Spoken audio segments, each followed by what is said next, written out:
Okay, good morning, thank you. देखिए, बीते हुए परसों में हमने इफेक्ट्स ऑफ फोर्स के बारे में चर्चा किया था। बल के कितने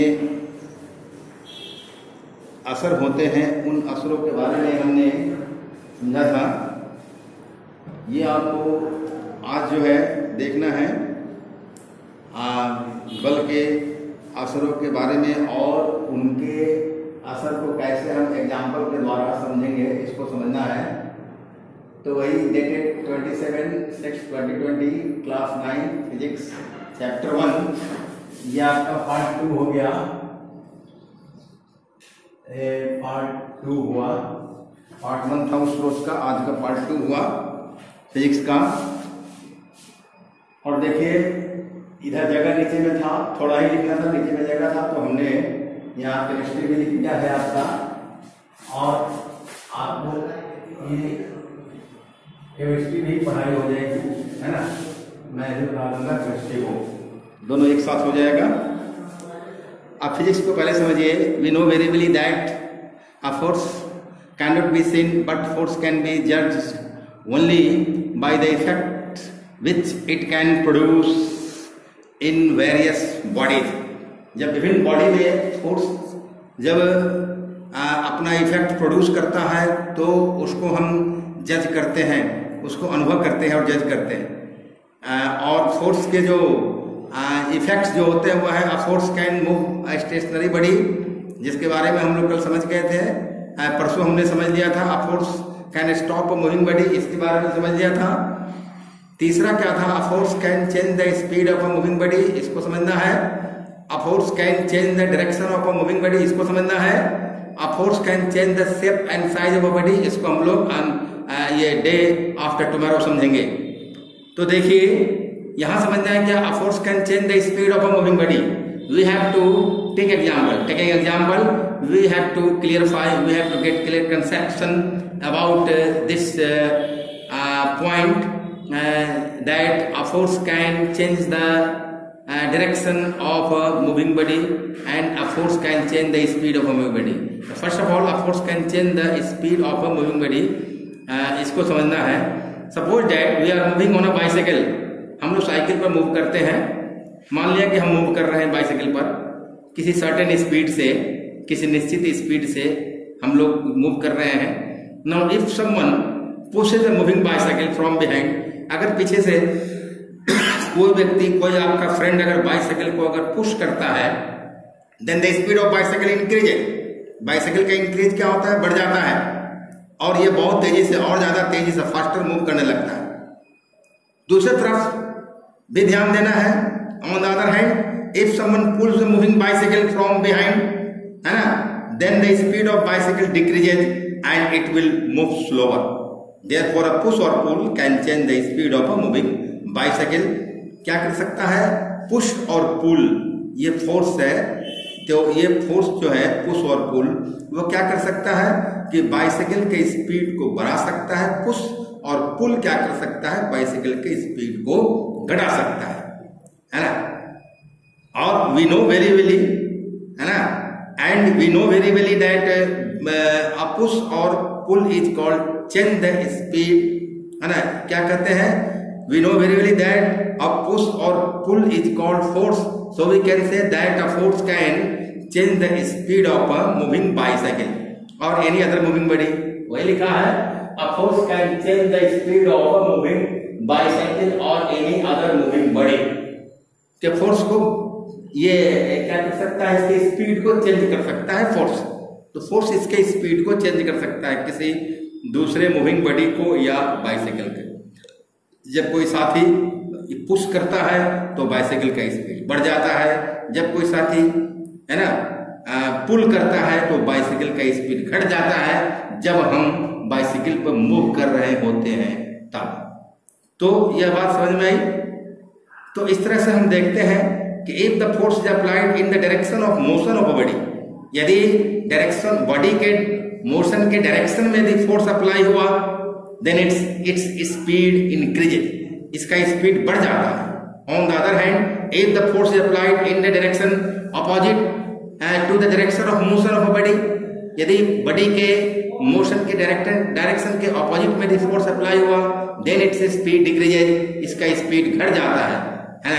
it is in our practical observation we always see that if the force is applied in the direction of motion, then its speed of body increases, and if the force is applied in the direction opposite to the direction of motion of a body, then the speed of body decreases.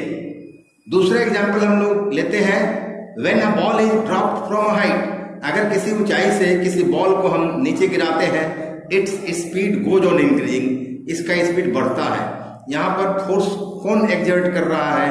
तो यह अर्थ जो है पृथ्वी, वो force of gravity जो है, गुरुत्व बल कहते हैं, वो फोर्स ऑफ ग्रेविटी लगा रही है ना, और नीचे की ओर खींच रही है, अपने सेंटर की तरफ खींच रही है उस बॉल को, इसलिए उसमें एक्सेलरेशन होता है, उसका ये स्पीड बढ़ता जाता है।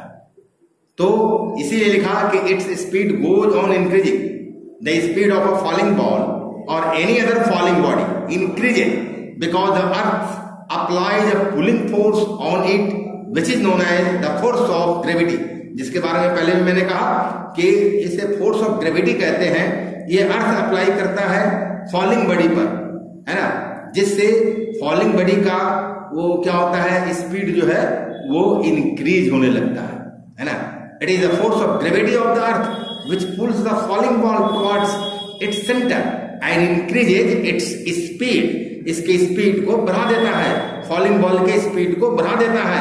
On the other hand when a ball is throne upward, अगर नीचे से ऊपर की ओर बॉल को फेंकते हैं, then its speed goes on decreasing, क्योंकि अर्थ का पुलिंग फोर्स जो है, फोर्स ऑफ ग्रेविटी, वो तो नीचे की तरफ है, उसके अर्थ के सेंटर की तरफ, और बॉल उसके अपोजिट डायरेक्शन में ऊपर की तरफ जा रहा है, इसलिए बॉल का स्पीड डिक्रीज होता जाएगा, डिसेलरेशन होगा उसमें। This is because the earth applies a pulling force of gravity on the ball in the downward direction। वही बात मैंने जो कहा वही बात है, opposite to the motion of the ball, और इसी कारण उसका डिक्रीज होता है, ये स्पीड डिक्रीज होता है जब नीचे से ऊपर बॉल जाता है। a टेनिस मैच, एक टेनिस मैच में देखिए क्या होता है, इन a tennis match and when a moving tennis ball is hit by a racket, जब रैकेट से हिट किया जाता है प्लेयर के द्वारा, then the direction of tennis ball changes, tennis ball का डायरेक्शन चेंज हो जाता है, and it goes in the direction, है ना, और ये क्या होता है, ये डिफरेंट डायरेक्शन में जाता है। So in a tennis match when a moving tennis ball is hit by a racket, है ना, by a player, then a direction of tennis ball changes and it goes in a different direction में चला जाता है ना। देखिए इस figure में देखिए, यहाँ ये टेनिस बॉल है, टेनिस बॉल इधर से यहाँ आया और प्लेयर ने रैकेट से इसको इस पर हिट किया, तो दिस टेनिस बॉल, है ना, चेंजेस इट्स डायरेक्शन, है ना, इसका डायरेक्शन चेंज हो गया, डायरेक्शन इधर से इधर चेंज हो गया। तो फोर्स लगाया इसने, तो ये प्लेयर ने रैकेट से फोर्स एक्सर्ट किया इस टेनिस बॉल पर इधर से इस डायरेक्शन में, तो बॉल का डायरेक्शन चेंज हो गया। It means the force can change the direction of motion of a moving body. वही यहाँ कहता है कि इस केस में क्या होता है, in this case the force exerted by the tennis player's racket changes the direction of moving tennis ball. Similarly in a cricket match when a moving cricket ball is hit by a bat, है ना, by a batsman, then the direction of cricket ball changes and it goes in another direction. In this case the force exerted by the cricket player's bat, है ना, changes the direction of a moving cricket ball. In the game of carrom when we take a rebound जब लेते हैं, then the direction of a striker का जो direction है वो change हो जाता है। This is because, but why? Because the edge of the carom board exerts a force on the striker force exert करता है। If we blow air from our mouth on the smoke rising up from a burning incense sticks, अगरबत्ती से अगर अगरबत्ती जल रहा हो और धुआं ऊपर उठ रहा है, हम अगर मुंह से फूंकते हैं, एयर ब्लो करते हैं, then the direction of motion of a smoke changes, उस धुआं का इंसेंस स्टिक से निकलता हुआ धुआं का डायरेक्शन चेंज हो जाता है। So in this case the force exerted by the blowing air changes the direction of moving a smoke From these examples, we conclude that a force can change the direction of motion of a moving body. वही लिखा, force can change the direction of motion of a moving body, है ना। अब इसके बारे में हमको देखना है क्या कि a force can change the shape and size of a body or an object. तो यहाँ जो है ये इफेक्ट्स ऑफ फोर्स में 5 नंबर का जो है, a force can change the shape and size of a body, about which we will discuss tomorrow. Okay, now we have to discuss about chemistry. Look at here, ये chemistry, this is chemistry topic. If we go on heating water, अगर water को गर्म करते जाएं, it ultimately starts boiling, है ना। Ultimately क्या होगा, अंततोगत्वा यह उबलना शुरू करेगा और बहुत तेजी से गैस जिसको स्टीम कहते हैं उसमें चेंज होने लगेगा। इन दिस केस, है ना, what happens in this case? In this case, the liquid water changes into a gas. So a change of state has taken place. यहाँ स्टेट चेंज हो रहा है। वाटर पहले लिक्विड स्टेट में है और अब चेंज होकर गैसेस स्टेट में हो गया, चला गया, मतलब गैसेस स्टेट में चेंज हो गया। तो इसका मतलब स्टेट चेंज हुआ। इसका फिजिकल स्टेट कहिए, भौतिक अवस्था बदल गया पानी का। जल पहले, पानी जो है वो पहले लिक्विड स्टेट में था और बॉयल होके वेपर स्टेट में चेंज हो गया जब उसका वेपोराइजेशन हुआ था। So the process in which liquid substance दिया है यहाँ पर क्या कि liquid to gas and boiling or vaporisation. The process in which liquid substance changes into a gas rapidly on heating is called boiling. क्या है बॉइलिंग? तो boiling वह विधि है, वह प्रोसेस है जिसमें कोई लिक्विड पदार्थ जो है, द्रव पदार्थ बदलता है ना, गैस में और तेजी में बदलता है ना, हीट करने पर उसे बॉइलिंग कहते हैं। ये एक प्रोसेस है। सो the process in which a liquid substance changes into a gas rapidly on heating is called boiling. So when water changes into steam rapidly on heating it is called boiling of water. पानी जब rapidly change होता है steam में, उसको boiling of water कहते हैं। A change of state takes place during boiling. Boiling के दौरान क्या होता है? अवस्था चेंज होता है। मेल्टिंग के दौरान क्या होता है? अवस्था चेंज होता है ना। ऑब्जेक्ट सॉलिड से लिक्विड में चेंज होता है। बॉइलिंग के दौरान क्या होता है? बॉइलिंग के दौरान ऑब्जेक्ट लिक्विड से, लिक्विड पदार्थ जो है वो गैसेस स्टेट में चेंज हो जाता है। The boiling of a liquid takes place at a fixed temperature, है ना। एक निश्चित तापक्रम पर ही लिक्विड का, किसी भी खास लिक्विड का, किसी भी लिक्विड का, अलग अलग लिक्विड का, है ना, अलग अलग निश्चित तापक्रम होता है जिस पर वह बॉयल होता है और गैसेस स्टेट में चेंज होता है। लिक्विड स्टेट से गैसेस स्टेट में चेंज होता है एक निश्चित तापक्रम पर। उसी निश्चित तापक्रम को क्या कहते हैं? बॉइलिंग पॉइंट, है ना, ऑफ द लिक्विड कहते हैं। That is called boiling point of the liquid, है ना। A change of state takes place during boiling. The boiling of a liquid takes place at a fixed temperature. The temperature at which liquid boils, हानिकारक है ना कि ये the temperature at which a liquid boils and changes rapidly into gas at atmospheric pressure is called boiling point. उसको boiling point of the liquid कहते हैं, boiling point कहा जाता है। For example, देखिए, when water is heated at to a temperature of 100 degree Celsius, यहाँ ये when pure water is heated, है ना, तो इसको गर्म कहा जाता है। when pure water is heated, है ना, to a temperature of 100 degree Celsius, then what happens? It boils rapidly to form a gas known as steam. Therefore, the boiling point of pure water is 100 degree Celsius हो गया। उसके बाद ये आपको देखिए कि 100 डिग्री सेल्सियस होता है बॉइलिंग पॉइंट वाटर का। At boiling point water changes into state, water जो है अपने स्टेट को बदलता है, भौतिक अवस्था को बदल देता है। So at boiling point water changes its physical state from liquid to gas or vapour. Different liquids have different boiling point. अलग अलग द्रवों का अलग अलग बॉइलिंग पॉइंट होता है। उबलनांक कहते हैं उसको हिंदी में, उबलनांक, बॉइलिंग पॉइंट, उबलने का बिंदु, उबलने का टेम्परेचर, बॉइलिंग पॉइंट जिस पर लिक्विड सब्सटेंस गैसियस सब्सटेंस में चेंज हो जाता है, उसका अवस्था बदल जाता है लिक्विड से गैस में, है ना। एज फॉर एग्जांपल यहाँ दिया है the boiling point of alcohol is 78 degree Celsius. Alcohol होता है C2H5OH, इसको बोलते हैं। अल्कोहल क्या है? ये आपको है C2 पॉइंट क्या होता है 78 डिग्री सेल्सियस होता है ना। मतलब क्या होगा कि when alcohol is heated to a temperature of 78 degree Celsius it boils rapidly to form a gas known as, है ना, अल्कोहल स्टीम, अल्कोहल का वेपर बनेगा, है ना।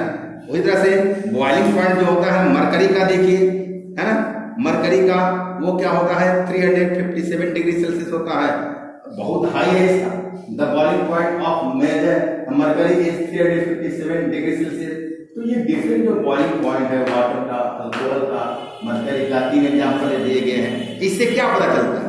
इससे यह पता चलता है कि the boiling point of a liquid, वहां लिखा है the BP means the boiling point of a liquid major of the force of attraction between its particles, है ना, उसके पार्टिकल्स के बीच के फोर्स ऑफ अट्रैक्शन का एक माप होता है ना, नाप होता है बॉइलिंग पॉइंट लिक्विड का। Therefore the boiling point of a liquid is a measure of the force of attraction between its particles.